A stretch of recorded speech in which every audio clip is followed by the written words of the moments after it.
Bom dia, pessoal, para quem está assistindo de dia. Boa tarde para quem está assistindo à tarde. Boa noite para quem está assistindo à noite. Então a ideia da aula de hoje é dar continuidade àquela parte do cálculo da localização da imagem em lentes, que é como funciona o olho humano. Então a gente vai fazer cálculos para uma câmera que tem uma lente e vai focalizar a imagem num filme que vai ser sensibilizado para fazer a foto, né?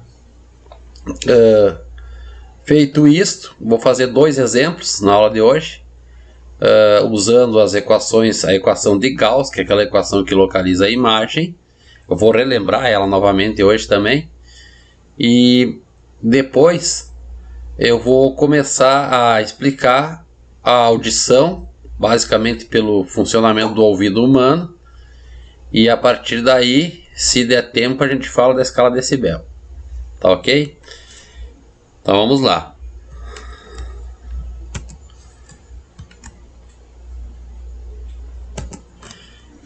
Então, biofísica da visão. Conforme eu mencionei na aula anterior, na aula síncrona, o olho humano é composto por uma lente, basicamente, que é o cristalino, e a imagem da luz que bater na lente do cristalino vai se formar aqui atrás na retina, tá? O cristalino é uma lente do tipo convergente, porque ela tem essas bordas aqui em cima mais finas do que essa parte central da lente, que é mais gordinha, tá? Então, se for raios paralelos, raios luminosos paralelos que chegarem nessa lente, vai formar uma imagem diretamente em cima do foco, tá? Já uma lente divergente, só para relembrar, os raios paralelos divergem de um ponto, tá? Eles saem para fora, que não convergem para aquele ponto, lá por isso as linhas estão pontilhadas aqui, e é como se eles estivessem saindo de um ponto que estivesse do lado esquerdo aqui da lente, tá? Então uma lente divergente. Bom, focalizar imagem em lente é pegar um objeto de um determinado tamanho, colocar em frente à lente, e se ele tiver colocado entre a distância focal da lente, que é aquela equação do fabricante de lentes que eu apresentei na aula passada, se ele tiver entre o foco, a distância focal e a lente, o objeto estiver aqui, a imagem é uma imagem virtual. Ela está do mesmo lado onde está o objeto, tá? Vale lembrar que no caso das lentes, a imagem real se forma do outro lado, do lado diferente de onde está o objeto, tá? Seria o lado real. E o lado virtual, o lado da onde está o objeto. Então aqui, nós temos uma imagem que se formou virtual, do lado virtual, direita, porque ela está apontando para cima, a vela está na mesma posição que aqui, direita e maior, tá? Em outras situações, nós poderíamos ter aqui um objeto colocado além da distância focal, que foi representado por um F aqui, tá? Então, se for colocado além da distância focal, a imagem que se forma é uma imagem real, está do outro lado da lente, uma imagem real maior, só que invertida, tá? Invertida. Então, se aqui tivesse uma seta apontando para cima, a ponta da seta aqui estaria invertida aqui embaixo assim, tá? Importante lembrar aqui nessa figura que para nós sempre a distância do objeto até a lente vai ser chamado de P, e a distância da lente até a imagem vai ser chamado de P', tá? Vai ser chamado de P', tá? E a equação que associa a distância focal, a distância do objeto e a distância imagem é esta aqui, que é conhecida como equação de Gauss, tá? 1 sobre a distância focal da lente, que é chamada de divergência, se a distância focal estiver em metros, é igual a 1 sobre P mais 1 sobre P'. Tá? O aumento linear, ou simplesmente a ampliação, é dado por esse A dessa segunda equação que nós temos aqui, tá? O ponteiro do mouse sumiu, vamos ver se ele volta. Aqui. Este A aqui, que é definido como menos P' sobre P. Tá? Esse P' ele pode ser positivo ou negativo, a distância da imagem até a lente. Se ela for uma distância positiva, a imagem é real. Se ela for uma distância negativa, a imagem é virtual. E lembre que real é uma situação onde o objeto está do lado de cá e a imagem se formou do outro lado da lente. Tá? Real, uma imagem real. E virtual é quando a imagem se formou do mesmo lado onde está o objeto. Tá? Então esse aumento é menos P' sobre P, que também é igual ao tamanho da imagem dividido pelo tamanho do objeto. E aí o tamanho a gente está pensando basicamente na altura do objeto. Tá? Mede a altura do objeto aqui, mede a altura da imagem do outro lado.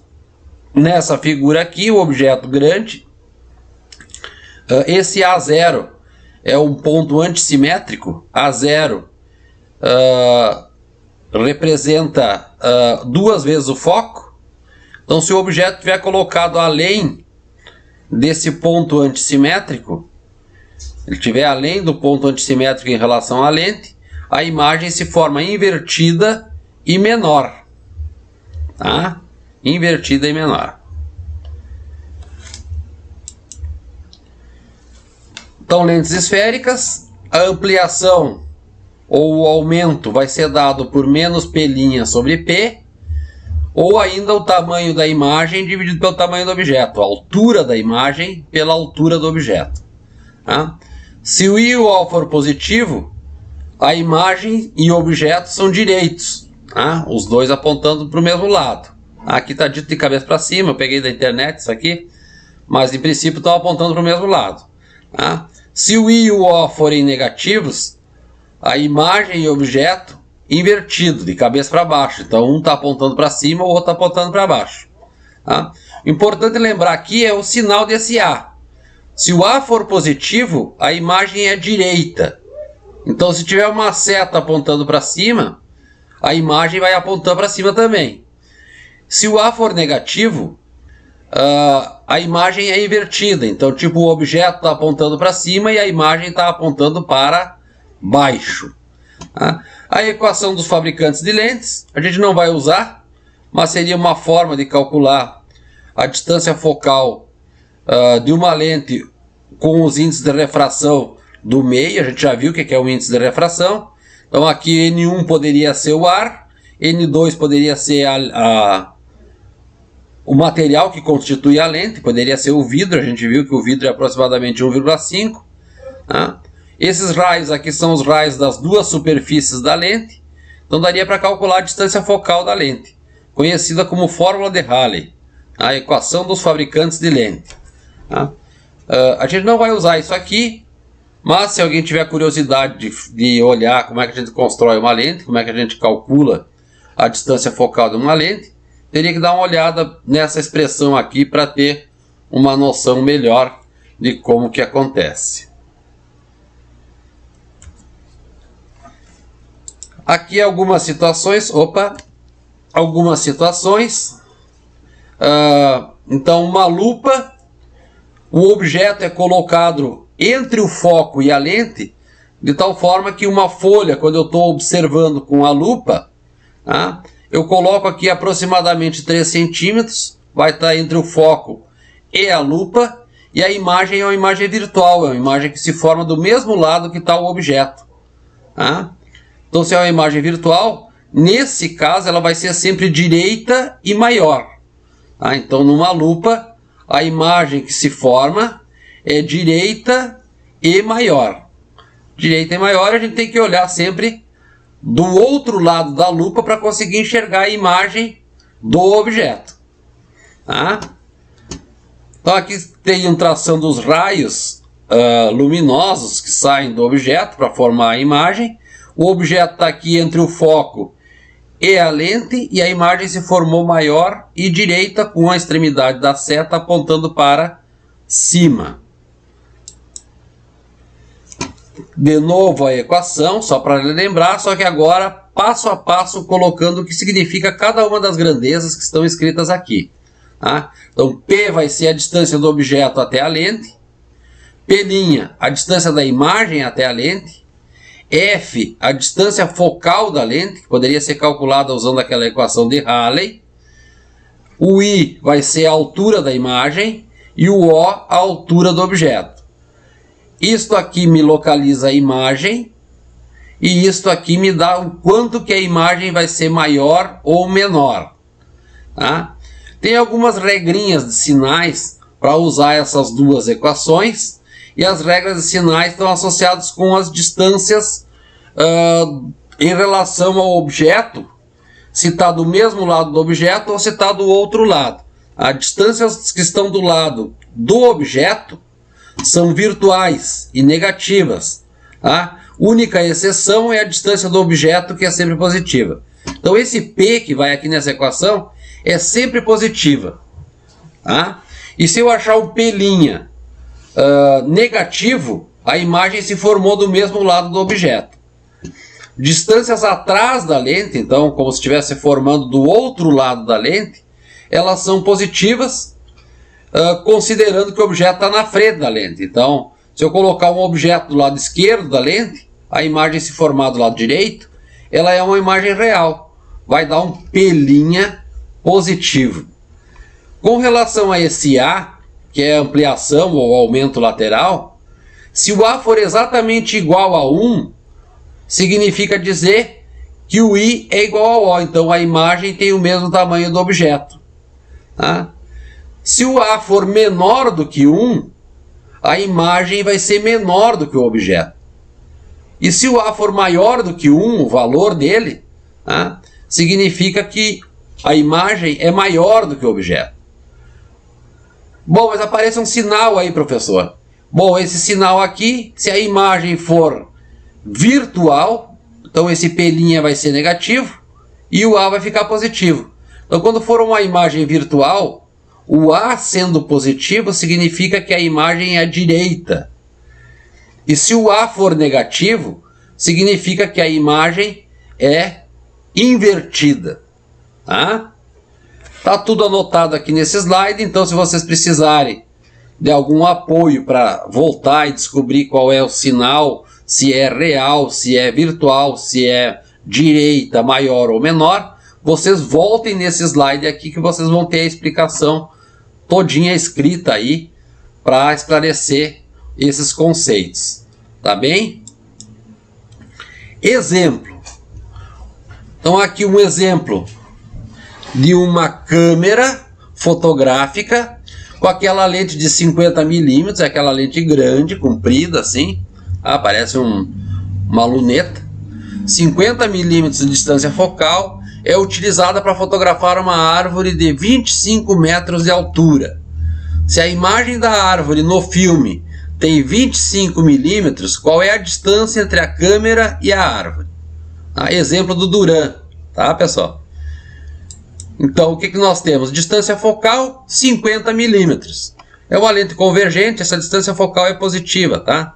50 milímetros, só que a gente tem que usar o mesmo sistema de unidades. Como a árvore tem ali 25 metros de altura, vamos passar tudo para metros.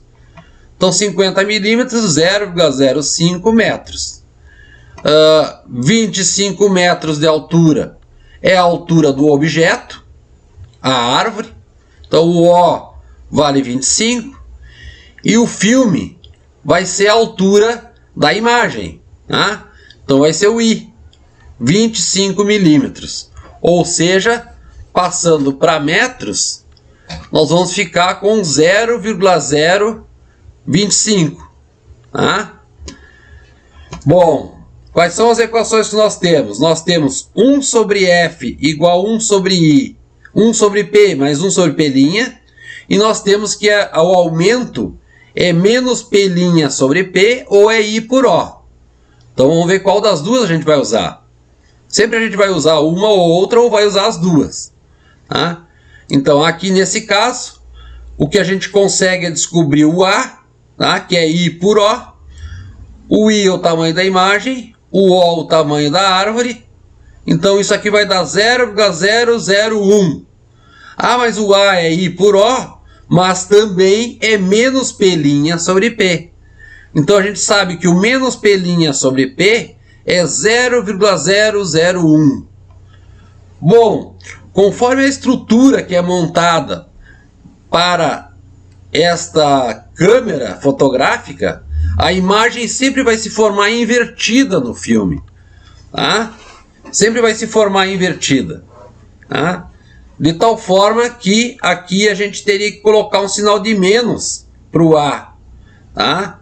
Então aqui onde foi feita a conta, o A é I sobre O, nós teríamos que colocar o sinal de menos à mão aqui para dizer que essa imagem é invertida.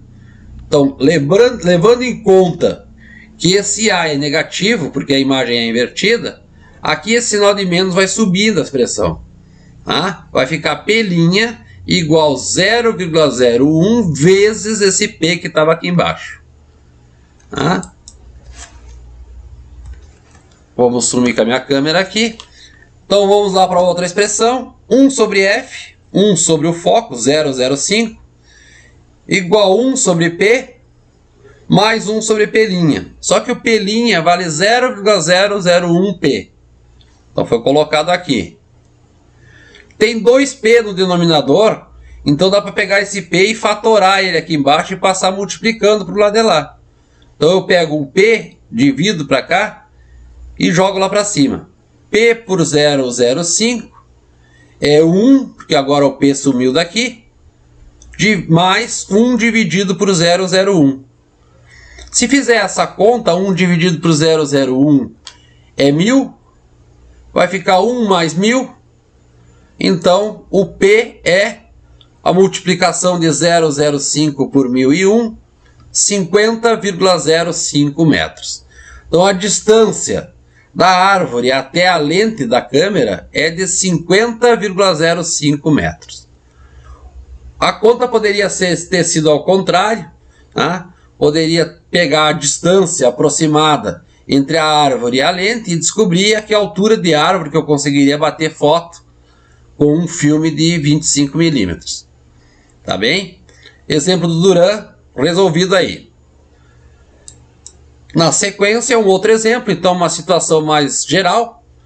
Um objeto está 4 centímetros na frente de uma lente, de distância focal 6 centímetros. Determine a posição da imagem, o tipo da imagem obtida e o aumento da imagem. Então nós temos distância focal vale 6 centímetros. Nós temos a distância do objeto, vale 4 centímetros, do objeto até a lente. E aí nós precisamos localizar a imagem. Então nós vamos usar a equação de Gauss. 1 sobre F igual 1 sobre P mais 1 sobre P'. O F vale 6, 1 sexto, igual 1 quarto mais 1 sobre P'. Eu preciso passar esse 1 quarto para o outro lado. Vai ficar 1 sexto menos 1 quarto, e a minha resposta vai ser dada em centímetros, uma vez que eu estou usando aqui tudo centímetros. Se estivesse usando tudo metros, a resposta final daria em metros. 1 sexto menos 1 quarto, eu preciso tirar o mínimo múltiplo comum entre o 6 e o 4, que é 12. 12 dividido por 6 dá 2, vezes o que está em cima, vezes o 1, dá 2. 12 dividido por 4 dá 3, vezes o 1 que está em cima, 3. 2 menos 3 sobre 12, 2 menos 3 é menos 1, então fica menos 1 sobre 12, ou seja, o P' é menos 12. Então a resposta da letra A é menos 12. Que tipo de imagem que é obtido? A distância sendo negativa, a gente obtém uma imagem virtual. Tá? Uma imagem que está do mesmo lado que o objeto. Então, nesse caso aqui, imagem virtual. E o aumento? Bom, o aumento é só calcular. O aumento é menos P' sobre P. Então, nós temos o P' vale menos 12. Menos com menos dá mais, vai ficar 12 centímetros dividido por 4 centímetros, que é mais 3. Tá bem? Se ficar alguma dúvida, vocês me perguntem na aula síncrona, tá? Dessa semana que vem, se vocês tiverem conseguido olhar o vídeo ao longo deste fim de semana, tá? Alguns exercícios para vocês, então são exercícios lá do Duran. Uma câmera, lente de 40 milímetros, então mudou a distância focal da lente, antes era 50. A árvore agora tem 35 metros de altura e o filme é o mesmo filme, com 25 milímetros. Tá? Fazer a mesma conta. No exercício de número 2, tem que cuidar que é um objeto que foi dado a altura dele de 4 centímetros. Então isso aqui é o O. Está a 8 centímetros de uma lente, então isso aqui é o P, 8 centímetros. E a distância focal é 6. Tá? Determinar a posição da imagem, o tipo de imagem, o aumento e o tamanho da imagem. Então vai ter que usar o A 2 vezes, tá? O A para calcular qual é a altura a partir desse I, desse O que nós temos aqui. Tá bem? E um último exercício. Ele quer fotografar um rinoceronte 75 metros de distância, a largura do rinoceronte 4 metros, a imagem no filme deve ter 1,2 centímetros de altura. Quanto deve ser a distância focal da lente? Qual o tamanho da imagem se a lente fosse usada de 50 milímetros? Bom, então qual é a dica? A distância do objeto até a lente é 75, o O vale 4 metros e o I vale 1,2, que é onde vai ter que caber a imagem do rinoceronte. E aí tem que fazer as continhas. Como é uma máquina fotográfica, tem que lembrar que o A deveria ser negativo, portanto, naquela relação menos P' sobre P, o sinal de menos não entra na conta, tá? Vai usar tudo positivo. Tá ok?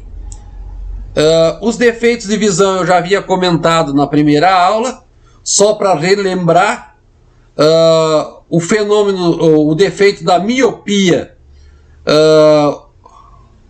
a pessoa não consegue enxergar objetos afastados, tá? O olho está um pouco mais alongado, de tal forma que a imagem se forma antes da retina. E isso é importante, tá, pessoal, vocês saberem, porque numa questão teórica da prova poderia acontecer, explique a miopia, explique a hipermetropia. Então o que vai falar?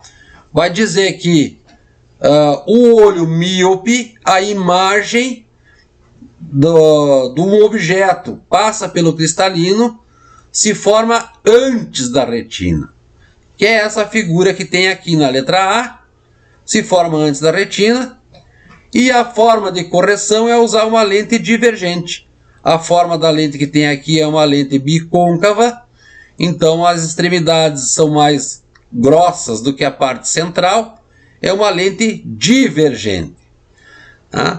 Um outro defeito de visão é a hipermetropia, então o encurtamento do globo ocular prejudica a visualização de objetos próximos, e aí a imagem se forma depois da retina, como está na figura aqui. Então a luz passa pelo cristalino, tem que lembrar sempre da lente, passa pelo cristalino e se forma atrás da retina. Como é que corrige? Colocando uma lente convergente aqui na frente. Lente convergente, deixa eu ver se volta o ponteiro do mouse, aqui ele está sumindo. Lente convergente, não voltou ainda. Lente convergente, essa extremidade aqui é mais fina do que a parte central. Com a lente convergente, a imagem volta a se formar na retina. Um último defeito de visão, um penúltimo defeito de visão, a presbiopia. Então, quando a pessoa vai ficando mais velha, os músculos ciliares não conseguem mais acomodar o cristalino, e a imagem, de tal forma que a imagem não se forme sobre a retina. E assim como a hipermetropia, vai se corrigir como lentes convergentes. E aqui uma imagem final, então, com os defeitos que eu já expliquei na outra aula, lá na primeira aula. Vamos ver se volta o ponteiro do mouse. Aqui não sei porque ele está desaparecendo. Agora sim. Então aqui a miopia. Está o objeto aqui na frente, se forma antes da retina. A retina seria essa parte aqui de trás. Uma é que corrige com uma lente divergente. Hipermetropia. Então, a imagem se forma atrás da retina, depois da retina. Então, como é que corrige? Com uma lente convergente. E aqui o astigmatismo, que eu comentei na outra aula. Então, uma parte é focalizada na retina e a outra parte fica fora de foco. Tá? Como é que corrige? Fazendo uma lente desse tipo aqui, que um dos lados a borda é fina, do outro lado a borda é grossa. Tá bem? Na sequência, espero ter esclarecido toda a parte da visão. Na sequência, eu vou apresentar a audição, vou começar a apresentar a audição. Quaisquer dúvidas que vocês tiverem a respeito da visão, vocês guardem a pergunta para a aula síncrona da semana que vem. Tá? E não esqueçam de perguntar, tá, pessoal? Também tentem fazer os exercícios. Depois eu vou colocar uma tarefa para vocês anexarem a resolução. Tá? Deixa eu preparar aqui o slide para a audição. Agora sim.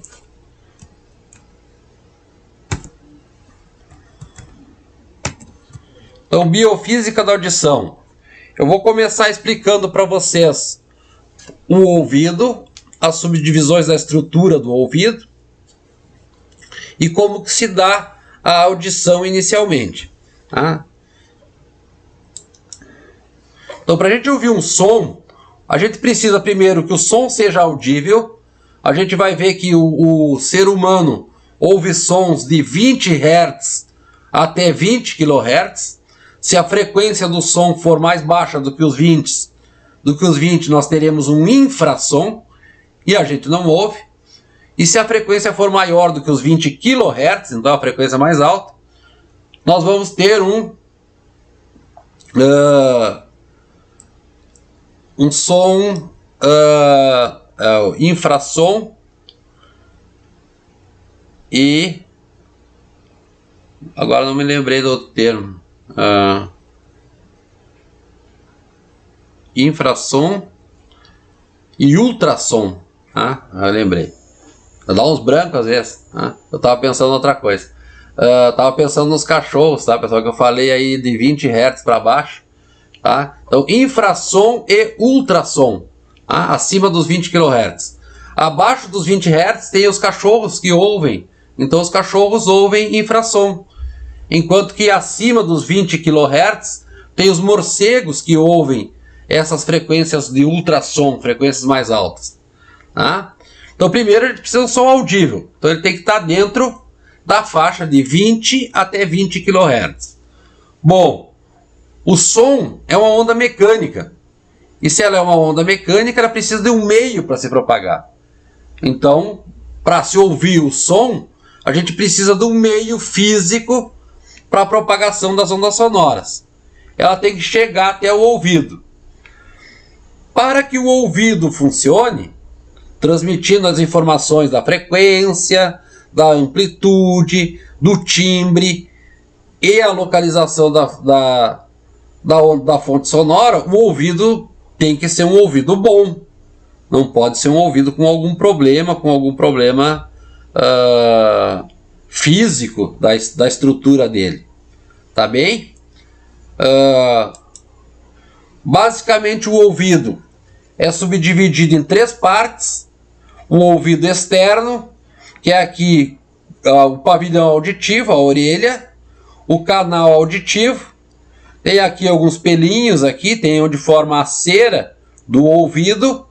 Tem esse canal auditivo externo, que vai chegar até uma membrana que é o tímpano. Tá? Então aqui até o tímpano, tá? Temos o ouvido externo. Tá? Tem o osso aqui temporal, o osso que está ali em cima. O ouvido médio é daqui do tímpano até parte que compreende 3 ossinhos. Tá? Esses ossos é o martelo, a bigorna, tá ali o formato do osso, e o estribo, que é esse pedacinho aqui. Tá? Então isso aqui é o ouvido médio. Tá? Vamos ver se volta ao mouse. Agora sim. Tá? Essa estrutura tem osso aqui em volta, tá, pessoal? Revestindo a estrutura. Tá? Tem aqui uma parte onde o ar tem a ligação com a garganta, tá? Que é a trompa de Eustáquio. Não é com a garganta. Tem uma ligação com o nariz, tá? E aqui não voltou o mouse. Agora sim. E aqui a parte do ouvido interno, tá? Que é essa parte que envolve esses canais semicirculares aqui, a cóclea, que são tubos, são estruturas no formato de tubos, contendo um líquido em seu interior para propagar as ondas sonoras. Tá? Essas ondas sonoras são amplificadas aqui no estribo, tá? E joga para dentro desses fluidos. E aqui vai ter o nervo auditivo que vai percebendo essas informações que chegam aqui nesses canais semicirculares e também na cóclea. Ele está ligado aqui por baixo da cóclea, tá? Vai ampliando o sinal sonoro até que chega no nervo, e do nervo manda o sinal para o cérebro. Tá? Tem uma janela aqui que é chamada de janela oval, e tem uma outra janela aqui embaixo, aqui próximo à trompa de Eustáquio, que é chamada de janela circular. Tá? Então aqui o ouvido está constituído de 3 partes. O ouvido externo, que está em contato com o meio externo. Nessa parte que incide o estímulo produzido pela fonte sonora, é composto pelo canal e o pavilhão auditivo. Tá? Na figura anterior, ele vai da orelha até a membrana timpânica. O canal possui aproximadamente 0,7 centímetros de diâmetro e 2,5 centímetros de comprimento. Tá? Em média, tá, pessoal? No ser humano, o pavilhão é um pouco efetivo quando comparado a alguns animais. Nos animais, as ondas de frequência 2 kHz e 6 kHz, então aqui uma frequência média, o ouvido humano ouve até 20 kHz. Ela, após atravessar o canal auditivo, chega ao tipo com ganho apreciável. Tá? Então, nos animais, tem um ganho de intensidade sonora para essas frequências aqui, passando pelo canal auditivo. Tá? Então amplifica um pouco o sinal já no canal auditivo. No ouvido médio, começa na membrana timpânica, então no tímpano, sendo uma cavidade preenchida com ar e que contém os 3 ossos. Então tem que lembrar dos 3 ossos, pode ser questão aí subjetiva de uma avaliação. O martelo, a bigorna e o estribo. Tá? A cavidade é limitada internamente pela janela oval e pela janela redonda, ou janela circular. Tá? Em uma parte inferior está a abertura da trompa de Eustáquio. Bom, se a gente pensar nas áreas, tem mais um ganho que acontece aqui, que é as áreas que está chegando lá do tímpano, e a área que está chegando na janela oval, que é onde o som está sendo percebido, lá pela cóclea, por aqueles canais cheios de líquido. Tá? Então aqui a área do tímpano é 0,55 centímetros quadrados e a área da janela oval é 0,032 centímetros quadrados. Então, se o estímulo exerce sobre o tímpano uma força que for F do tímpano, o sistema de ossículos dá um ganho que faz aumentar o valor de 1,3 vezes a força que tinha lá no tímpano. Então tem mais um ganho. Então teve um pequeno ganho no canal auditivo, tá? Depois tem mais um ganho entre o tímpano e a janela oval, que é em torno de 1,3 vezes a força do tímpano. Tá? Se usar a relação de força, nós vamos ter uma relação de pressão que é maior ainda. Pressão é força sobre área. Tá? Obtemos uma relação entre a pressão na janela oval e a pressão do tímpano. Agora tem que lembrar que força do tímpano por área do tímpano e depois força da janela oval dividido pela área da janela oval. Então, como tem essa relação de áreas aqui, a pressão da janela oval é 22 vezes maior do que a pressão no tímpano. Como a onda sonora é uma onda de pressão, imaginem uma amplificação aqui de aproximadamente 22 vezes a pressão sonora que chegou lá do canal auditivo, pressionou o tímpano e depois vai dar um ganho de 22 vezes ainda até chegar à janela oval, que é onde basicamente vai se sentir a sensação de ouvir a onda de pressão. Tá? No ouvido médio, então aqui só para lembrar, tem uma foto um pouco maior, então ampliando os ossinhos. Deixa eu esperar voltar o mouse. Agora sim. Então os ossinhos, tem aqui o martelo, que é esse ossinho maior, a bigorna, que é esse ossinho aqui no formato de um L, tá? E tem o estribo, que é o formato de um estribo de cavalo. Tá? A janela oval está ali, a janela redonda, a janela circular, e aqui a tuba auditiva, que é a trompa de Eustáquio. Tá? O tímpano, a membrana timpânica, tem que tomar cuidado para não furar, para não perfurar com algum objeto. O canal auditivo externo aqui, e aqui tem alguns ligamentos para os ossinhos não ficarem soltos aqui dentro do ouvido. Tá? Um desenho maior, agora só aqui está invertido, não está certo. A membrana timpânica está do lado esquerdo, o martelo está aqui, a bigorna, o estribo, e aqui já aparece uma parte do ouvido interno, então com os canais circulares, e a cóclea, que é essa parte aqui que parece um caracol, tá? Que vai ampliar o sinal, e aqui também o nervo auditivo. Tá? Então o ouvido interno contém na sua estrutura a cóclea, as paredes limitam 3 tubos enrolados em espiral. Nessa parte do ouvido, a energia transportada pelo estímulo sonoro será transformada em potencial de ação. A gente ainda não viu, tá? Vai ser um impulso elétrico, e esse impulso elétrico vai ser levado ao córtex auditivo, que é lá no cérebro, e vai interpretar o sinal de que a gente ouviu um determinado som. Tá? Então aqui só o ouvido interno. Tá? Os canais semicirculares são 3, tem ligações aqui com o nervo auditivo. Tá?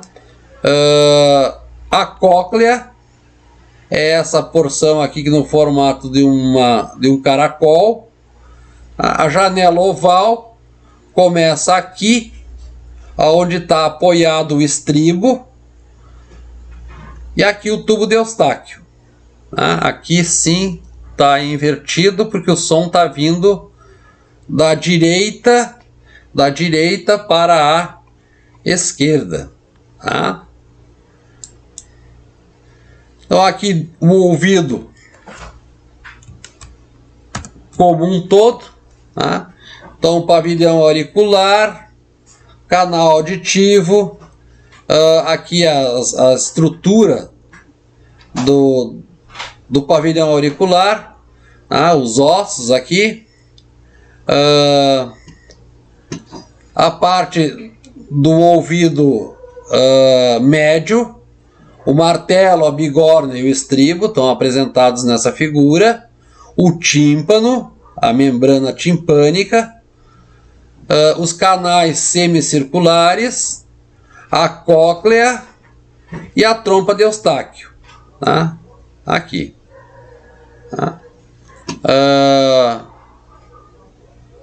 E aqui o nervo auditivo ou nervo coclear, que vai levar o impulso elétrico até o cérebro, interpretando um sinal sonoro, tá?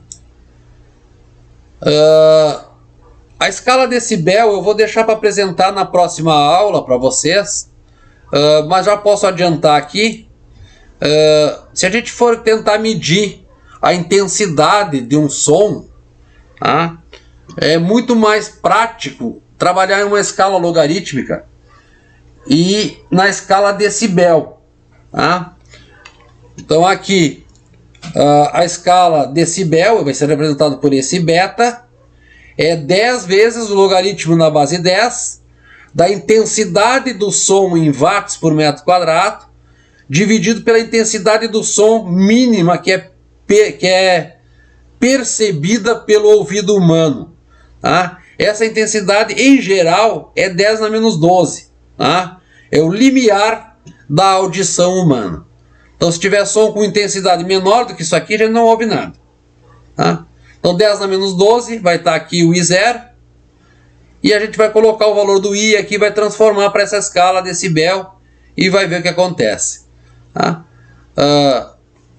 Alguns valores tem aqui nessa escala.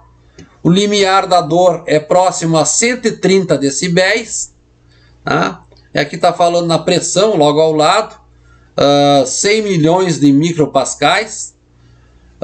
Também tem aqui uma banda de rock tocando um som de guitarras com caixa de amplificação, 110, tá? Já consegue ser um som que provoca um pouquinho de dor. Aqui, limiar da dor, daqui para frente estoura o tímpano, tá, pessoal? Decolagem de um jato comercial, 120. Um martelo pneumático desse de furar concreto, furar estradas de cimento, de estradas, furar concreto, quebrar qualquer coisa de estrutura de paredes, né? Um martelo pneumático da ordem de 100 decibéis. Os veículos com mercadorias, né? Então os caminhões, 80, um caminhão mais pesado, 90, um veículo ligeiro, então acelerando, da ordem de 70, uma conversação de 1 a 2 metros dá 60 decibéis, na zona residencial, que não tem muitas fábricas, em torno de 50 decibéis, zona rural calma, em torno de 30, um sussurro em torno de 20 decibéis, e o limiar da audição, aqui 0, seria uma pressão de 20 micropascais, tá? Daqui para frente a gente não ouve mais, e aí os cachorros vão acabar ouvindo, porque eles têm uma sensibilidade maior do que a nossa, tá bem? Na próxima aula eu continuo esse conceito. Então, para encerrar, só dizer para vocês que ficou aqueles 3 exercícios associados com as lentes, né, com a câmera fotográfica, basicamente, e a parte associada com o ouvido humano. A gente tem que estar resumindo para não falar tudo sobre o ouvido humano, senão não dá tempo da gente cumprir com a ementa dessa nossa disciplina, que é bastante longa, tá? Então, uma parte importante é a escala decibel, e a gente vai fazer contas depois com algumas situações para calcular em decibéis, e também algumas coisas com relação ao efeito Doppler, que é o que acontece quando um morcego está tentando se alimentar. Então o morcego emite uma onda de frequência ultrassom, bate num objeto, bate na presa, é refletida e o morcego ouve essa frequência que ela emitiu de uma forma diferente. A frequência vai mudar, a frequência percebida com ele vai ser outra, tá? por ele vai ser outra. Então essa frequência faz com que identifique a distância que está a presa de onde ele está. E aí ele consegue se alimentar com facilidade. Então é uma ecolocalização. A gente vai ver isso tudo na próxima aula. Tá bem? Então vocês tenham um bom dia para quem começou cedo assistindo essa aula.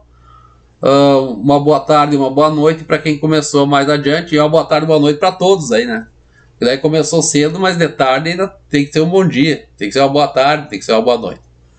Ok? Tá bem. Tchau, tchau.